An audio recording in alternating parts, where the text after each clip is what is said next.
Friends, it gives me great pleasure to welcome Nilesh to this knowledge sharing session on Kiwitech. And Nilesh has over 29 years of experience in training and digital transformation consulting. He has been organizing trainings for and consulting exercises for various organizations across the globe for over 20 years. And he's also, of course, the founder of Mira Services, which is the umbrella organization under which he provides these training and consulting exercises. So, welcome and hello, Nilesh. How are you doing? Thanks a lot. Fine. Thank you. Great. Thanks So, for this Nilesh, opportunity. yeah, it's a pleasure.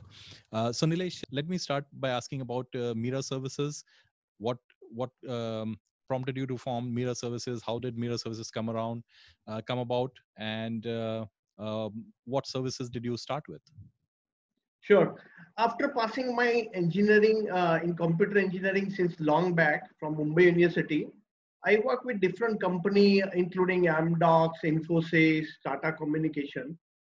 After 29 years of career, what I realized earlier, after working for almost 2 decades in industry, I realized that I'm not working on my passion.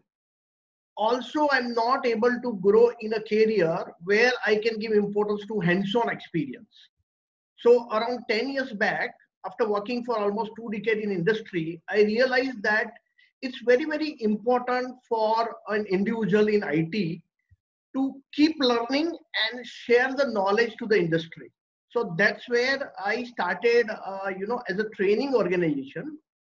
We started with 5 people on board who had worked in different industry like telecom, finance, all that. And you can say that it was my calling, to share knowledge at the same time to share hands-on experience.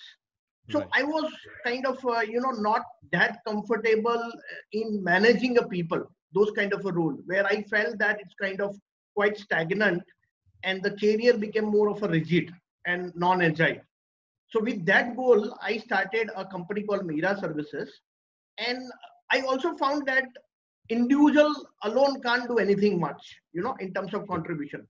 Right. So I started collaboration with multiple communities like TM Forum, Grappa, Open Group, 3GPP had just started at that point of time. Those were the consortium in industry, working in industry. So that's where I gathered together with 5 experienced people and we started delivering training and hands-on coaching. Over a time, we grew in the career and we connected with lot of industry and organization across world where we started providing them consultancy services. Right. So that's the intent to start a company with 5 experienced people on board with the objective to provide consultancy, particularly in the digital transformation area. So that's Absolutely. the intent. Yeah. Right, nice. Thank you. And Nilesh, that's really great to hear. I'm sure, like in your 3 decades in the industry, you have seen massive changes, and especially as you were talking about the digital transformation that various organizations have tried, some successfully, some not so successfully. What do you think are the critical changes that you have seen in these 3 decades in terms of the way that organizations have been approaching digital transformation? See, before almost 10 years, most of the companies were thinking inward out. They were looking more towards their products, services. They were trying to improve their cost. They were trying to improve their revenue. So I would say that entire approach, which was inward out almost 2 decades back, around decade back, they started realizing that they need to fulfill the customer's experience first. The customer became suddenly much more significant in last Right. decade or so. So what I found it out that most of the organizations started moving from inward out approach to outward in approach, where they started looking from what customer wants rather than what they want to provide. So Right. at that point of time, again, the internet was kind of quite booming. After a Y2K, internet again started moving around 2010 time frame, where most of the organizations started designing and developing the customer portal where they can offer customer their products and service offering by which they can actually provide the digital services. So that's what the main change in the approach I have found it out over last almost a decade time frame. Right.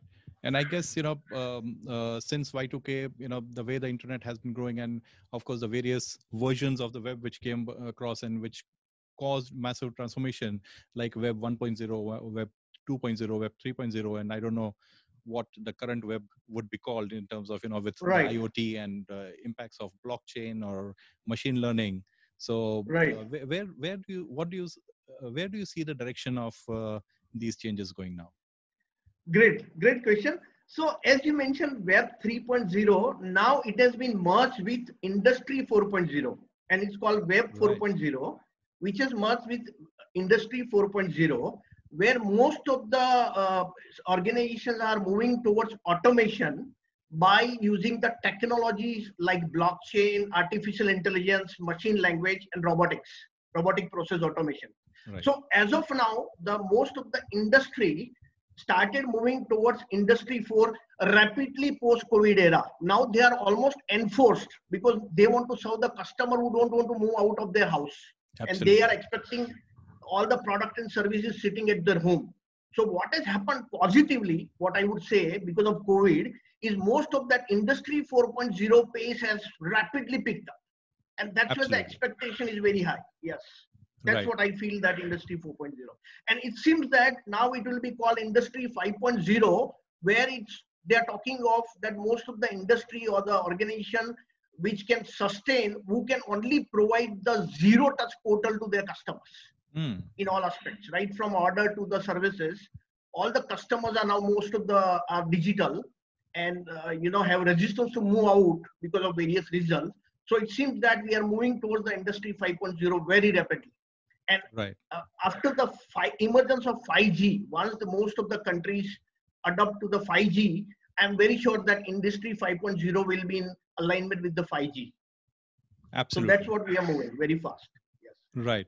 And so, look, COVID, of course, has, forced digital transformation even on those who were a bit hesitant or, who are lagging behind. Uh, and I'm sure that the impact of COVID would have been felt largely in the training industry, of which you are a part of also. So, what do you think are the impacts that you have seen on the kind of offerings that you need to come up with, or how you need to service the customers? Great question again. As you know, 780 crore people of the world are impacted. So I'm not different from them. And many organizations are impacted across world. I'm not different from them. Now, only the thing is what we learn from this kind of pandemics, and then move out of this and then move ahead of it. So that's where we, as a small company, we thought about it, and whatever trainings delivery, whatever we were doing earlier, mainly we were focusing on hands-on experience, and we were focusing on traveling to the customer site and delivering them the classroom-based training. We really thought afterwards that most of the overview kind of training can be transported to online or transferred to online platform. So we relooked at our portfolio of around 500 training, and we identified around 21 of those offerings which can be moved online, where IT professional or any individual don't need to go out of their house, and any device can be used for accessing those training. So what we did a roadmap of what kind of training we can move online, and we actually designed the content because it took some time. So we used this opportunity of a lockdown in designing the content and launching it on the platform. So answer is yes, we planned along with this pandemics, we planned the opportunities what we got. Right. We took the collaboration of several IT professionals in designing the content, and then end result is we are enabled to launch our online offering to deal with the overview of the subjects. So that's what Right. we did it. Excellent. Excellent. That's really great to hear. Yeah. Nilesh, as you mentioned, basically you have come up with a catalog of 21 offerings which you feel are best suited for online delivery. And Yeah. I understand that these 21 trainings have been divided into three categories of business consultancy, process and data consultancy, and technology consultancy. So could Yes. you give us a little bit more details about these offerings, or, this bouquet of 21 trainings, and how does a Sure. customer really take advantage of these? Like, does he go for all 21 of these training modules, or does he select a particular stream that they want to get their staff trained in? Yeah. Answer to this question is most of the organization pre-COVID era, they were struggling to automate their processes first. So what we realized over a time that most of those organizations need to relook at those manual processes and use a tool to transform the processes. So that's where we started focusing first on robotic process automations. Right. So there are several tools in industry like a Pega, for example, which helps organization to automate their processes. So one thing is automation of processes. Secondly, very, very important across world, most of the organization have their internal culture of the people, which is very, very difficult to change. And unless that culture changes fast, it's very difficult to automate their processes and systems and data. So what we have realized that we need to empower organization with enough knowledge and expertise, which can be built to transform that culture. That is possible by understanding the industry-based methodology. So what we did is we developed a full-fledged course based on the industry methodology like DevOps. Okay. So if people are aware in IT, almost 3 decades back, most of those software development was done using waterfall model, which needed a change right from requirement to the development. The cycle was almost like a year. Right. As you know, the post-COVID, in terms of automation, most of the industry don't have much time. Neither business have time to compete with the competitor in particular market.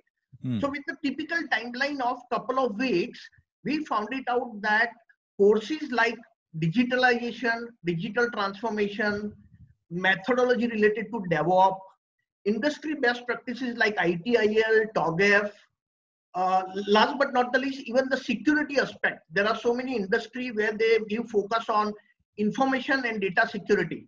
So with moving towards the online channels, most of the security related risk will pertain. And to address those, we have kind of launched those offering right from methodology to the approach to the data and to the technology aspects and to the security aspects. So we feel that this initial offering of overview training will definitely help organization to start changing a culture at a rapid pace. Along with, in parallel, they will be able to transform their processes, data, and even the security aspects using the industry framework best practices. Right. So that's what we are, trying to offer to the service providers. Absolutely. So basically what happens is with these trainings, you go maybe mile wide and an inch deep, which gives a kind of a flavor into each of the subjects.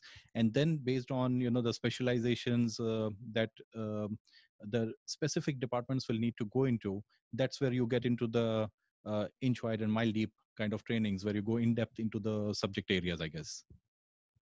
Exactly. So what we have understood over our experience of 3 decades, where most of the IT professional, unless they do the hands-on experience, we might not be able to empower them with the skills and expertise needed to work on the transformation program.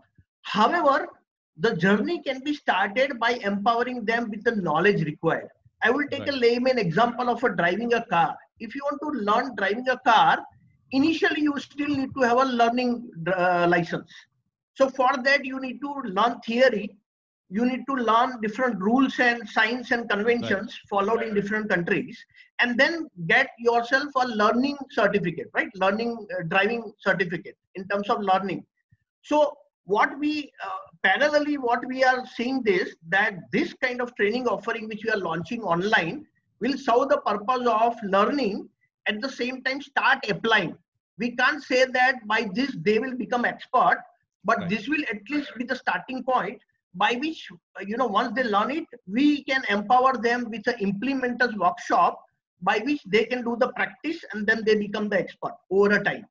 Sure. So to set the correct expectation, this kind of training offering online will serve the purpose of getting a knowledge required to start the programs. Correct. And the topics that you are covering is basically covering all the aspects of the people, process, and technology. So That's correct. now, okay, now once a person goes through, let's say, these training exercises, one of the biggest challenges or the kind of questions which go across in the minds of the students is, what do I do next? Like, okay, fine, this is a great training, I've learned a lot. How do I apply this when I turn up to work on Monday? So what are the practical aspects? Like, sometimes it happens, like, we attend great trainings, we have some great learnings, and then in the flow of the daily routine, sometimes those trainings do not get applied to their full extent in our work areas. So how do we advise the students to tackle this area? That's very good question. I would again focus on importance of due diligence.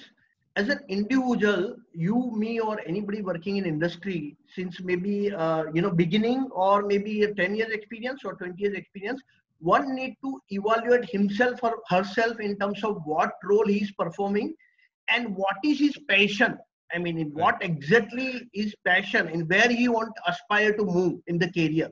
So unless somebody analyze his own role, it would be very, very difficult to guide him or her in choosing the right training and right projects. So I Hmm. would say that depending on the role which you are performing and depending on the role which you want to perform in future, you need to analyze as where you are or which kind of training will be useful. Of course, we'll be definitely able to help you in terms of selecting the right training, but it would be wrong to just set the expectation saying we alone can do it. We need to collaborate Yes. with the participant who want to attend this training in terms of understanding what role he is performing, and accordingly we can help him and recommend him the right training so that he can accordingly apply in the real world. For example, if those are the project managers or people manager, we will guide them that okay, these are the management kind of training which we need to go through, like PMP, Prince2, COBIT, all those kind of training. If those guys are the developers, after understanding whether they are working on any specific technology like Java or Python, we accordingly recommend them the technology related training. If those guys are the IT infrastructure guys, we accordingly suggest them ITIL or those kind of training. If those guys are the security people, then accordingly we help them in recommending that this is a security related training. So we Right. have a bunch of offering. People who are in a process kind of a modeling exercise, or people who are business analysts or process designer, we recommend them some of the training related to processes like Right. Six Sigma, BPF, ETOM, those kind of a training. So what I would say that definitely there is a challenge if the person start applying what they learn on the first day. As good as once you learn a car, it would be difficult or impossible to expect him to start driving in, say, India or New Zealand or any country, because True. each country is different and their rules and conventions are different. Similarly, in the IT world, the industry is quite different, domain is quite different, technology is quite different, and all individual might be in a different roles. So Right. unless we understand the specific role which person is performing, also where he needs to grow in the career, that also need to be very clear. So what we do is in terms of consultancy. Why we call it consultancy? Because we work with the participants. So we work with the guy who want to take the training. We work with him and identify where his strength is, and accordingly recommend him the right training and right coaching exercise. And at times, once this is over, we don't leave you as it is, but we help them in even understanding which kind of implementers workshop he need to go through so that he can actually start driving his own car. So that's when equivalent of, he can start applying in his particular area in Right. organization where he or she is working. So that end of the day, he should be able to pass on those benefits of learning to the organization where he's working and then Hmm. accordingly grow, right? Absolutely. Rather than just career growth of himself or herself, industry also should grow accordingly and should get benefit of the digitally skilled people. So that's our Correct. intent, overall. Yeah. Absolutely. So basically, it's kind of a mixture of the roadmap of the learning roadmap can basically be defined as a mixture of your passion and your skills, as well as what your career aspirations are. So, what exactly what the industry needs from you. So it's a kind of, the combination of these 4 points that kind of lead you to your individual learning roadmap. Exactly. Yes. Right. Yeah. Okay. Thanks for that insight, Thanks. Nilesh. And Thanks. okay, now you have been conducting these trainings pre-COVID. You have been traveling across the globe. You've done these trainings across the globe in various organizations. Can you share some interesting anecdotes or episodes that you have faced? Like, what were the interesting challenges in these trainings that you have conducted? Most of those challenges were related to the culture transformation. Right. Whenever I travel across world and deal with different senior people and mixture of junior and middle layer of the people, most of the organizations senior people who are kind of quite senior in the industry, maybe more than 2 or 3 decades, equivalent of our experience, most of the time they have resistance to change, because whatever they learned during that experience of earlier 3 decades of experience, they don't they don't agree that those concepts are outdated. So Right. most of the time after the 2010 time frame, the technology has taken a rapid pace of change. So most of the processes which were a manual, right? So at the around 3 decades back, in fact, we remember that telecom provider were sending the bill by person, handing over you the bill, and even collecting the check by in person. Right. So most of the senior people, of course, I respect their experience, respect their knowledge, but what I'm trying to say that most of those senior guys, they still think in terms of manual aspects more, vis-a-vis to the automated aspects which is required after 2010 time frame, where most of the technology and process has taken a rapid pace in terms of using a tool to automate it, and then those enable the service provider to transform entire legacy stack on the cloud. Right. So with the cloud-based offering, I have found that most of the senior guys who own the budget, who own the decision at times, they find it very, very difficult in terms of how it will happen, right? Mm. So my major challenge was to creating awareness and knowledge and allowing them to visualize the transform stack, right? Absolutely. Visualization. Yeah. It's, of course, it's a human being tendency that if I can't experience myself, I don't know how it will be. For example, if I want to build my house, unless I see my house already ready house, right, from the builder, I can't visualize. True. So what happens? The builder appoints the architect, and builder designs and develops a small model, right, using some of the best practices of industry, in that case real estate industry. So I have tried best to perform equivalent of architect role in industry. That's why I call myself a digital enterprise architect, where I try to pass on that visualization to the senior stakeholder of the organization in enabling them to visualize what will be the end picture. So Correct. in nutshell, these were the challenges in terms of convincing the stakeholders who frequently hold the decision and the budget, Absolutely. in terms of how the transform stack will look like. And over experience, they have also realized in terms of what it is getting built over time. And those were the mainly the solution in terms of how those challenges were addressed. So I hope it answered the question. Yeah, and I think that's very important because it is this senior leadership who is responsible for taking the organizations forward. They set the strategy for the organization, and if their thinking is linear, where when the technology is moving exponentially, that kind of causes a very big mismatch between reality and expectations. Yeah, that's correct, FJB. You hit the right point. So the mindset transformation is the typical requirement of the hour by which every organization can be aligned to the goal of digital transformation. Absolutely right. Yeah, Thank you so much, Nilesh, for that. thanks a lot. And one more question is that, like you mentioned, and of course, you have spent most of your career in the telecom industry, and you mentioned one of the big changes in the telecom industry right now is the 5G technology, which is being rolled out. and quite a few countries which have already rolled it out are seeing new applications, or the kind of new ways of implementing even old technology. Like 5G kind of opens the door to these new possibilities. Even in the era of COVID, we have seen, like, 5G is somewhere proving its use in terms of your AI or AR, and a quick recognition of symptoms, etc. So these are just one minute portion of the kind of applications that 5G can have. 5G already in most of the countries, use of 5G has started evolve in healthcare industry.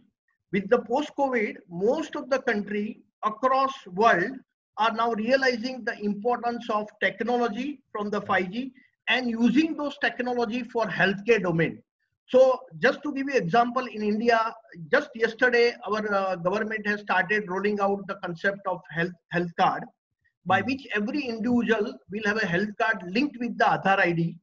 And correspondingly, once the 5G gets evolved, the 5G will enable almost all hospital and the service providers in storing the patient's record on in the database in the server, and at the same time informing the hospital and the pharmacy to get ready with the delivery of the medicine to the doorstep of the individual.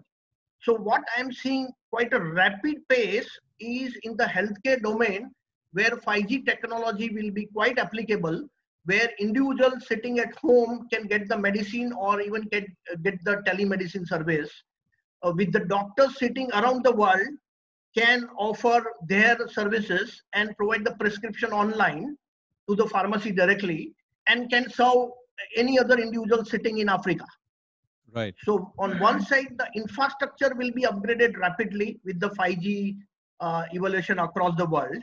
And on other side, parallelly, I think the healthcare, which has become very, very critical currently, will also take a fast pace. So synergy of both these, I'm very sure will able to bring harmony into the current ecosystems, where most of the things are related to, kind of pain because of this pandemics.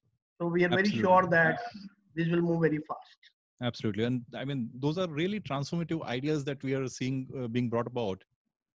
Just to add to this is not happening only in India, but yesterday European Union has also signed some of the, they have signed a contract for 300 million vaccines with, an organization which claims to be developing the vaccine. So what we are saying here is that the transformation is happening across world, where both healthcare and 5G will move in harmony over a time with a rapid pace. Absolutely. So that's happening across. Yeah. Right.